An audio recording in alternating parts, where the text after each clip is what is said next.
اور بھوک لگتی ہے تو بے اختیار کھانے کی طرف آپ بڑھتے ہیں، تو اسی طریقے سے روح اس کی بھوکی ہوتی ہے. روح کو جب بھوک لگتی ہے تو بندہ بے اختیار اللہ کے ذکر کی طرف اور قرآن کریم کی طرف متوجہ ہوتا ہے اور اپنی روح کی پیاس کو اور اس کی بھوک کو اسے سیراب کرتا ہے. دوسری بات آپ یہ دیکھیں کہ اس کی سحر انگیزی کبھی ختم نہیں ہوتی. آپ ذرا سا اندازہ لگائیں کہ یہ وہ دریا ہے، وہ سمندر ہے کہ جو اس میں جتنی تہ میں جاتا ہے اتنے ہی موتی لے کر سامنے آتا ہے. اچھا، اس کی سحر انگیزیاں ختم ہو جاتی تو پرانے ادوار میں، اوائل دور میں جتنے مفسرین تفسیریں لکھیں تو اس کے بعد ختم ہو جانا چاہیے تھا نا. تفسیر کا باب بند ہو جانا چاہیے تھا کہ بھائی قرآن کا ترجمہ بھی ہو گیا، تفسیر بھی ہو گئی، اب کچھ نہیں ہو سکتا. لیکن جب کوئی مفسر اس کی تفسیر کرنے کے لیے قلم اٹھاتا ہے اور اسے پڑھنا شروع کرتا ہے تو نت نئے نکات سامنے آتے ہیں اور وہ عوام کے سامنے پیش کرتا ہے. یہ وہ تحقیقات کا سمندر ہے کہ جو جتنا اس میں ڈبکیاں لگائے اتنا اسے موتی اللہ تبارک و تعالی عطا فرماتا ہے. اور پھر آپ یہ دیکھیں کہ یعنی اس سے کوئی انسان اس سے یوں سمجھ لے کہ بیزار نہیں ہو سکتا. ہاں، بار بار پڑھتے ہیں. اب یہ دیکھیں کہ ہم قرآن حفاظ قرآن ہر سال سناتے ہیں نا. صحیح بات، سناتے ہیں، لیکن ہر سال ایکسائٹمنٹ بڑھ جاتا ہے. پھر آپ یہ دیکھیں کہ ہر سال اس کا ایکسائٹمنٹ کتنا بڑا ہوا ہوتا ہے. اچھا، پھر وہ دن میں کئی مرتبہ دہراتا ہے، ریپیٹ کرتا ہے نا. کبھی کسی نے آپ سے کہا کہ یار میں بہت مرتبہ دہرا لیا، پریشان ہو رہا ہوں، تنگ آ رہا ہوں، نہ سوال ہی پیدا نہیں ہوتا. اسی طریقے سے آپ صبح و شام جو نمازیں پڑھتے ہیں ہر رکعت میں سورہ فاتحہ پڑھتے ہیں. کبھی کسی کو دیکھا ہے کہ وہ کہہ رہا ہو کہ یار یہ سورہ فاتحہ ہر مرتبہ پڑھتا ہوں، میں تو بیزار آ گیا ہوں؟ نہیں، جب بھی سورہ فاتحہ پڑھیں گے، جب بھی قرآن کو پڑھیں گے، ایک نیا لطف آئے گا. باقی جو کہانی ہے اردو کی، انگلش کی، ایک مرتبہ آپ پڑھ لیں، جتنی بھی اثر انگیز کہانی ہو، جتنی بھی اثر انگیز کتاب ہو، ایک مرتبہ پڑھ لیں، دوبارہ آپ نہیں اٹھائیں گے. لیکن قرآن ایسا ہے کہ ہر مرتبہ پڑھیں، اللہ تبارک و تعالیٰ ایک نیا ذوق، ایک نیا لطف عطا فرماتا ہے. پھر آپ یہ دیکھیں کہ کتنے حفاظ ہیں. چھوٹے چھوٹے بچے اسے اپنے سینوں میں محفوظ کر لیتے ہیں. نہ صرف محفوظ کرتے ہیں بلکہ زبانوں سے پڑھتے بھی ہیں، تلاوت بھی کرتے ہیں. اور صرف زبانوں سے پڑھتے نہیں ہیں بلکہ جو عاقل و بالغ ہیں وہ اس کو اپلائی بھی کرتے ہیں، اس پر عمل بھی کرتے ہیں. تورات ہے، انجیل ہے، زبور ہے. اس دور میں بھی کوئی معاشرہ اس کے احکامات کے مطابق نہیں تھا، لیکن قرآن کی اثر انگیزی یہ ہے کہ اس سے ہم آہنگ معاشرہ آپ کو نظر آئے گا، اس کے احکامات کو اپلائی کرتا ہوا معاشرہ نظر آئے گا. وہ معاشرے جو اسے نہیں مانتے وہ بھی اس کے احکامات میں عرض کر رہا ہوں. حضور نبی کریم علیہ السلام کا دور مبارکہ دیکھیے، صحابہ کرام کا دور مبارکہ دیکھیے، کس طریقے سے قرآن کو اپلیمنٹیشن کیا جاتا تھا، اس کا اپلائی کیا جاتا تھا. آج آپ دیکھ لیں کہ ظاہری طور پر جو ترقی یافتہ اقوام ہیں ان کے اصول قوانین دیکھیں، ان کے آئین دیکھیں تو وہاں پر بھی آپ کو قرآن نظر آئے گا. وہ قرآن کا نام نہیں لیتے، قرآن نظر آئے گا. اس کا مطلب کیا ہوا کہ جو ظاہری طور پر بھی اس پر عمل کرے گا اگرچہ مسلمان نہیں، اللہ تعالیٰ ظاہری فوائد عطا فرمائے گا. اور مسلمان عمل کرنا شروع کر دے تو دنیاوی فوائد بھی ہیں، اخروی ثواب بھی ہے. کیا بات ہے، سب بات خوبصورت. علامہ لیاقت حسین نظری صاحب قرآن کے فوائد اور اثرات مفتی محمد سہیل رضا امجدی صاحب بیان کر رہے تھے، بہت خوبصورت. مجھے یہ بتائیے، فوائد اور اثرات اپنی جگہ، اس کو پڑھنے کے، عادت بنانے کے، قرآنی تعلیم کی طرف، قرآنی علوم کی طرف توجہ دلائیں نا کہ قرآنی تعلیم کا حاصل کرنا، اس کے لیے کیا احکامات؟ دیکھیں، سید سلمان گل صاحب میں گزارش کروں گا، قبلہ مفتی صاحب نے بہت خوبصورت جامع معنی، اور رات کو قرآن ختم کر کے آئے تو قرآن کی برکتیں اور بہاریں جو ہیں وہ ماشاءاللہ بہت خوبصورت انداز کے اندر. دیکھیں، اس کے اندر بہت اعتدال سے گفتگو کرنی پڑے گی. ہمارے ہاں ایک طبقہ جو ہے وہ یہ کہتا ہے کہ بھائی صرف جو ہے وہ تفسیر پڑھو، معنی پڑھو، ترجمہ پڑھو، یہ طوطے کی طرح پڑھنے کا اور ٹینٹے کرنے کا کیا فائدہ؟ نعوذ باللہ من ذالک. وہ قرآن کی تلاوت کا انکار کر رہے ہیں، اور قرآن کی تلاوت خود مستقلاً، قبلہ مفتیان کرام، مستقلاً ایک عبادت ہے اور منصب نبوت اور کار نبوت میں سے ایک ہے. ربنا وبعث فیہم رسولا منہم یتلو علیہم آیاتک ویعلمہم الکتاب والحکمہ. پہلے تلاوت ہے اور اس کے بعد تعلیم ہے. یہ دونوں بنیادی چیزیں، یعنی پہلے تلاوت پھر تعلیم. بالکل مسلم ترتیب یہی ہے، یہی فرمایا. کہ پہلے نبوت کا جو کام ہے اس کے اندر فرمایا یتلو علیہم آیاتی کا ویعلمہم الکتاب والحکمت ویزکیہم، فرمایا کہ وہ آپ پر جو ہے قرآن کی آیات کی تلاوت کرتے ہیں اور اس کے بعد اس کی تعلیم دیتے ہیں۔ تو جو طبقہ یہ کہتا ہے کہ نہیں پڑھنے سے کیا ہوتا ہے، وہ بالکل غلط ہے، اور آپ کے اس پروگرام کی وساطت سے میں یہ کہوں گا کہ وہ تلاوت قرآن کا انکار کر کے بہت بڑا گناہ کبیرہ کر رہے ہیں۔ قرآن کی تلاوت کا خود ایک مستقل ہم پروگرام کر چکے ہیں کہ ہر آیت پر اجر ملتا ہے، ثواب ملتا ہے، اس کا انکار نہیں کیا جا سکتا۔ صحیح۔ اور اسی طرح جو ہے اگلا جو آپ نے سوال کیا ہے وہ ہے تعلیمات کا۔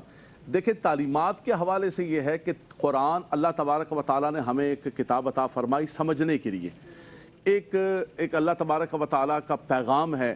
اب آپ کے کسی دوست کا خط آئے، آپ اس کو چومیں، خوشبو لگائیں خوبصورت کا کپڑے کے اندر اور رکھ دو اس کو، بھائی کھولو تو صحیح پڑھو، بولے نہیں یہ بہت پیارے میرے دوست کا خط ہے، ابے بھائی کھول تو صحیح، پڑھ تو صحیح، کیا لکھا ہے تیرے دوست، بولے نہیں کھولوں گا نہیں، پڑھوں گا نہیں۔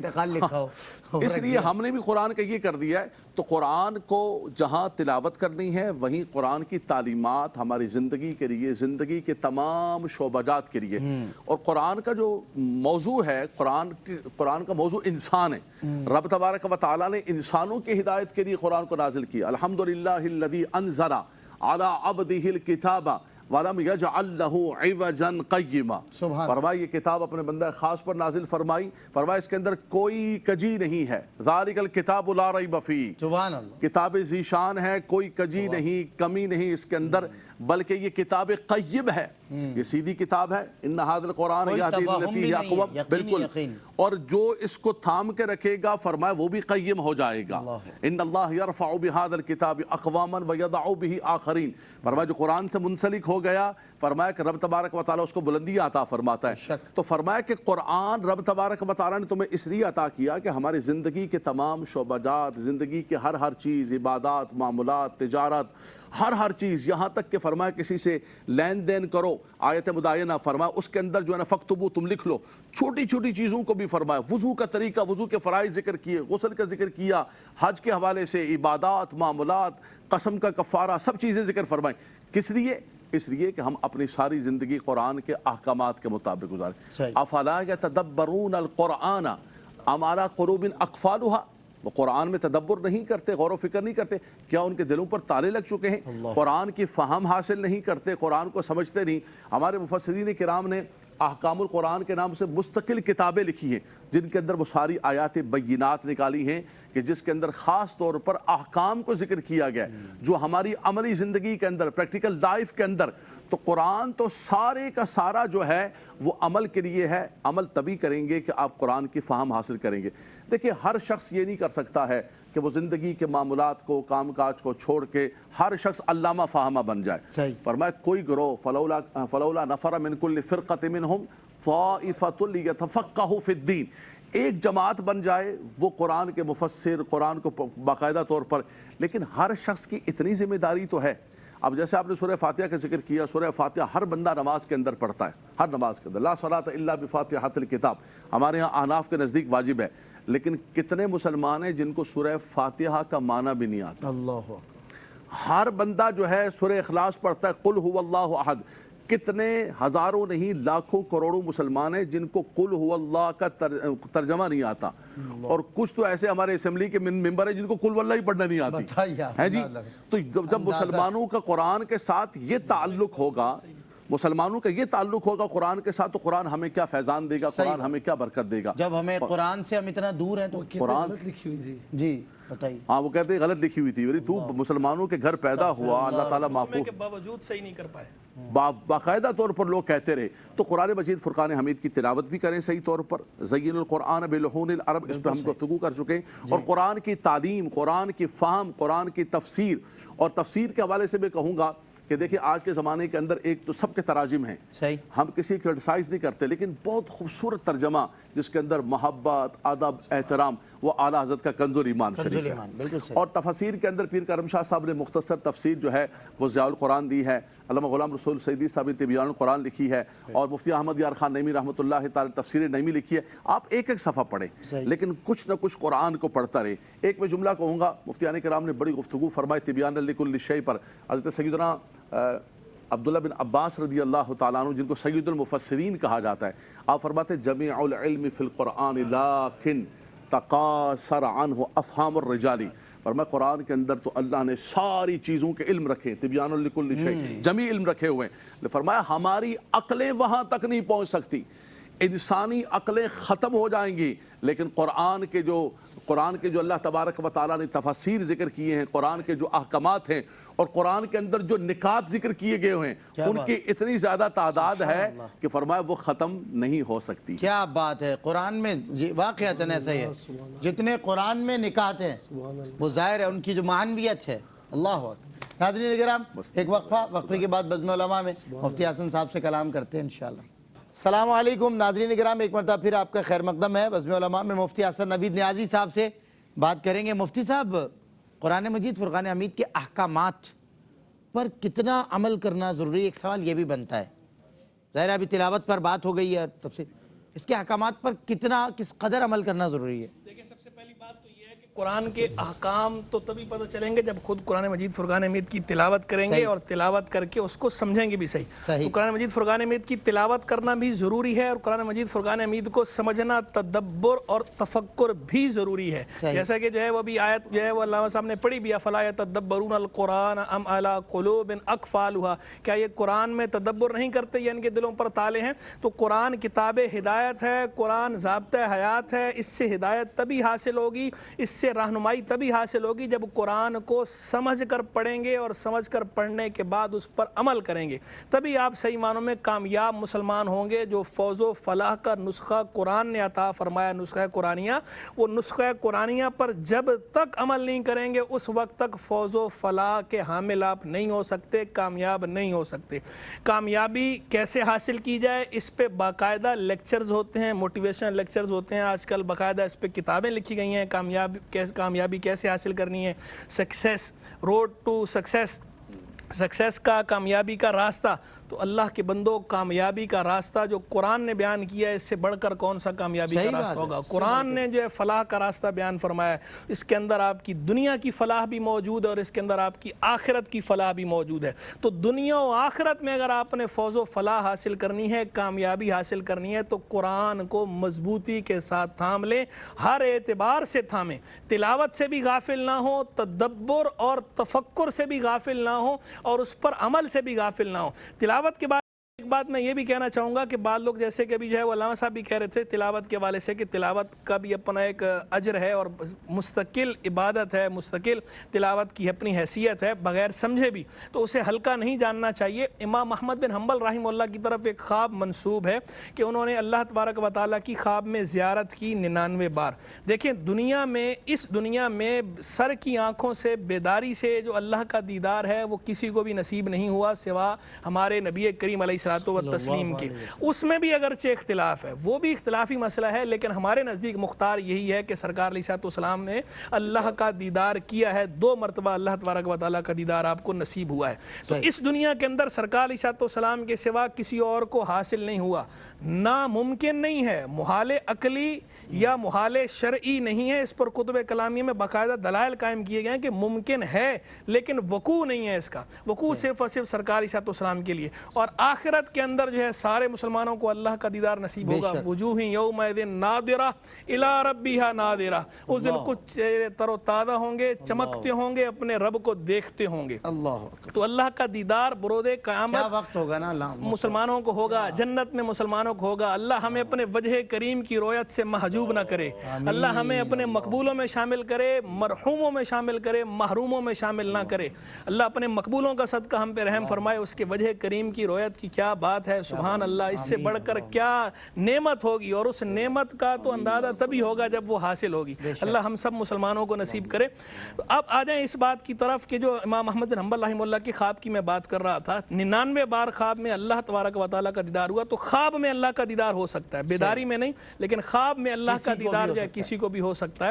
تو خواب میں آپ کو 99 بار رویا تو امام اعظم کے بارے میں مشہور ہے 100 مرتبہ آپ کو اللہ کا دیدار ہوا۔ تو امام ویسے ایک سوال پوچھوں عام سادہ سا، کیا نشانی ہے جس طرح فرمایا نا کہ حضور کے روپ میں شیطان نہیں آ سکتا. دیکھیں اللہ اس کے اندر جو ہے وہ دل کے اندر جم جانا، یہ بات کنفرم انداز میں کہ یہ اللہ تبارک و تعالیٰ ہی کا دیدار ہے، تو اللہ کا ہی دیدار ہوتا ہے. لیکن سرکار علیہ السلام کے جہاں تک دیدار کی بات ہے، سرکار کی صورت میں شیطان نہیں آ سکتا، یہ حدیث سے ثابت ہے. لیکن اللہ تبارک و تعالیٰ خواب میں اپنے آپ کو الہ ظاہر کرنا یہ ممکن ہے. شیطان اللہ تو ویسی صورت سے پاک ہے، شیطان وہ تمثیل نہیں کر سکتا، لیکن شیطان بہکا سکتا ہے، کیونکہ خواب کے اندر میں آپ سے اصل میں سننا چاہ رہا ہوں، شیطان بیداری میں بہکا سکتا ہے تو خواب میں بھی بہکا سکتا ہے، تو ایرر فری نہیں ہے، ایرر فری نہیں ہے. لیکن بہرحال جو اکابر کے خواب ہیں وہ چونکہ وہ کتاب و سنت کے میزان پر ہر چیز کو تولنے والے تھے، ان کی زندگیاں اس میں ڈھلی ہوئی تھیں، اس لیے ان کے خواب تو ویسے ہی سچے ہوتے تھے. اور ویسے بھی یہ بزرگوں نے بیان کیا یہ نا کہ سچے آدمی کے خواب جو ہے وہ زیادہ سچے ہوتے ہیں اور جھوٹے آدمی کے زیادہ خواب جو ہے جھوٹے ہوتے ہیں. جھوٹے خوابوں کا بالکل ایسا ہی. تو وہاں صدق کی بات ہے. تو امام احمد بن حنبل رحمہ اللہ جو ہیں انہوں نے 99 بار دیدار ہوا تو انہوں نے کہا اب کی بار اگر اللہ نے مجھے 100ویں مرتبہ اپنا دیدار عطا فرمایا تو میں اللہ سے ضرور یہ بات پوچھوں گا کہ وہ کون سی چیز ہے جس کے ذریعے سب سے بڑھ کر تیرا قرب حاصل کرنے والے قرب حاصل کرتے ہیں. تو اللہ تبارک و تعالیٰ نے فضل فرمایا، 100ویں مرتبہ بھی اللہ کا دیدار ہوا، سینچری پوری ہوئی. جب دیدار ہوا انہوں نے اللہ کی بارگاہ میں عرض کیا یا اللہ وہ کون سی چیز ہے جس کے ذریعے تیرا قرب حاصل کرنے والے سب سے بڑھ کر تیرا قرب حاصل کرتے ہیں. تو اللہ تبارک و تعالیٰ نے جواب میں ارشاد فرمایا بکلامی، میرے کلام کے ذریعے. تو آپ نے آگے سے پوچھا دوبارہ بفہم او بغیر فہم، یا اللہ سمجھ کر یا بغیر سمجھے؟ تو جواب میں ارشاد فرمایا بفہم او بغیر فہم، سمجھ کر ہو یا بغیر سمجھے ہو. یعنی قرآن کی تلاوت جو ہے وہ فائدے سے، خیر سے، نفع سے خالی نہیں ہے. سمجھ کر ہو تو نور علی نور ہے، لیکن بغیر سمجھے ہو تو بھی نور تو ہے ہی. سونا ہے، سمجھ کر ہو تو سونے پہ سہاگا ہے، نہیں تو سونا تو کم از کم ہے ہی ہے. تو قرآن کی تلاوت کو تو کسی بھی انداز سے اور کبھی ہلکا نہیں جاننا چاہیے. قرآن مجید فرقان حمید کی کیا بات، کیا کہنے، اور قرآن کے نکات تو ختم ہونے والے ہیں ہی نہیں. کیا بات ہے، قرآن کے نکات اور قرآن کے نکات ختم ہونے والے نہیں ہیں، اور ہمارے کالرز بھی ختم ہونے والے نہیں ہیں، وہ ماشاءاللہ آج بھی موجود ہیں. جی پہلی کال. السلام علیکم. جی اسماعیل بھائی یہ کالز کا سلسلہ ذرا تھوڑا ٹائمنگ چینج ذرا ٹھیک ہو جائے تو. السلام علیکم. جی وعلیکم السلام. جی کیا سوال ہے آپ کا؟ ہیلو میں بشرا جبین پنڈی گھیر سے. سوال کیا ہے جی آپ کا؟ میرا سوال ہے کہ بشرا جبین نماز میں مختلف صورتیں پڑھتی ہوں، سورہ وضحا سے شروع کر کے سورہ ناس تک مختلف صورتیں پڑھتی ہوں. تو جو لمبی زیادہ صورتیں وہ یاد نہیں ہوتی ہیں، جو یاد ہے وہ ساری ہر رکعت میں مختلف صورتیں پڑھتی ہوں.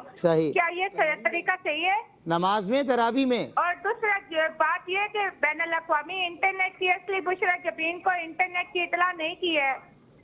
اچھا وہ چھوڑیے، مجھے یہ بتائیے کہ آپ نماز میں پڑھتی ہیں تراویح میں پڑھتی ہیں ترتیب؟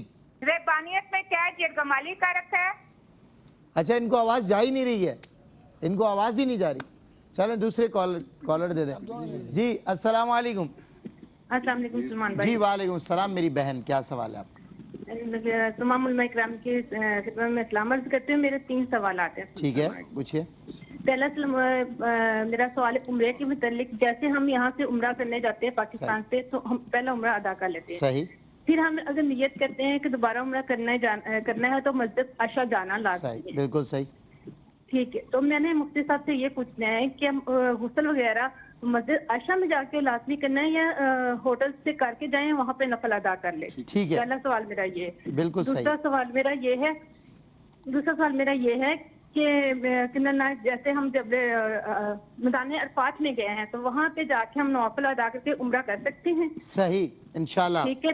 تیسرا میرا سوال یہ ہے نوافل ادا کر کے عمرہ. جی ہاں جی. تیسرا حج کے دنوں میں، حج کے دنوں میں کہہ رہی ہیں؟ نہیں سر ویسے ہم عمرہ ویسے ہی اگر عمرہ. صحیح ہے. جی. اور دوسرا سوال میرا یہ ہے کہ جیسے ہم کہتے ہیں طواف کعبہ کر رہے ہیں تو 7 چکر مکمل کرنے کے بعد کہہ رہے ہیں کہ عمرہ خانہ کعبہ کو آپ چوم سکتے ہیں کیونکہ ان کو خوشبو وغیرہ لگی ہوتی ہے تو آرام میں نہیں چومنا چاہیے. اگر چوم لیا جائے تو اس میں کیا مسئلہ بتا دیں. اور تیسرا سوال میرا ایک ہے قرآن پاک اگر گر جائے تو اس کا کیا ہدیہ وغیرہ ادا کیا جاتا ہے؟ ٹھیک ہے. قرآن پاک اگر گر جائے. ٹھیک ہے. ایک اور کالر ہمارے ساتھ ہیں. السلام علیکم.